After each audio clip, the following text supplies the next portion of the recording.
Viewers, এই মুহূর্তে আমরা দাঁড়িয়ে আছি বর্ধমান আরামবাগ ভায়া পলানপুর রোডের উপরে, নারায়ণপুর বকুলতলা ও ভেলের কালীতলা এই সংযোগস্থলে।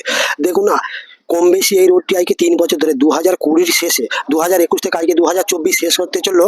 এই রোডটি এখন পর্যন্ত কমপ্লিট হয়নি। এই 2 কিলোমিটার রাস্তা দেখুন, কত বড় বড় গর্ত দেখুন আপনারা।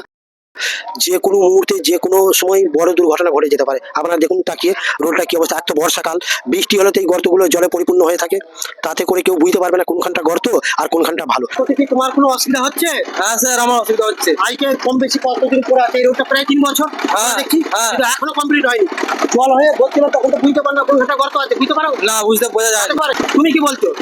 নতুন করে যাতে হয় তার জন্য তাড়াতাড়ি যেতে খুব হয়, তাড়াতাড়ি হয়। সেই ব্যবস্থা করলেই ভালো হয়। হ্যাঁ। এই রাস্তা দিয়ে যেতে আপনাদের কি কোনো অসুবিধা হচ্ছে? এই যে 2 কিলোমিটার রোডটা খারাপ হয়ে আছে, ভালো, আমার রাস্তাটা ফুটে গেছে।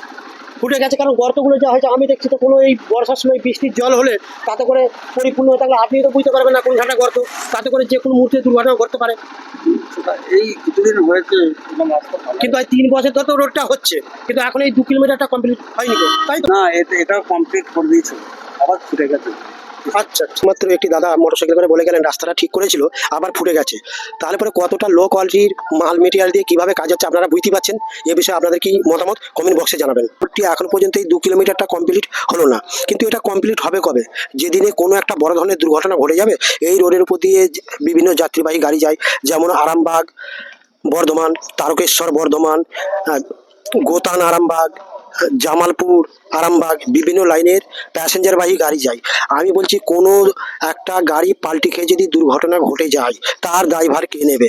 আজকে কম বেশি 3 বছর ধরে এই রোডটি এখনো যে কমপ্লিট হলো না, এর জন্য দায়ী কে?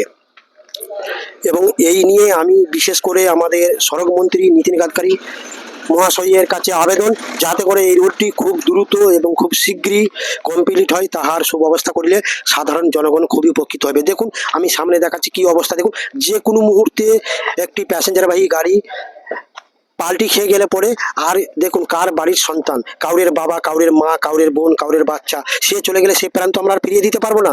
তখন আমাদের মানে কান্না ছাড়া আর কোনো আফসোস করা ছাড়া আর কোনো রাস্তা থাকবে না। অথবা আমরা যদি আগে থেকে সজাগ হই, তাহলে পরে আমরা এই দুর্ঘটনার হাত থেকে রেহাই পেতে পারি। জয় হিন্দ।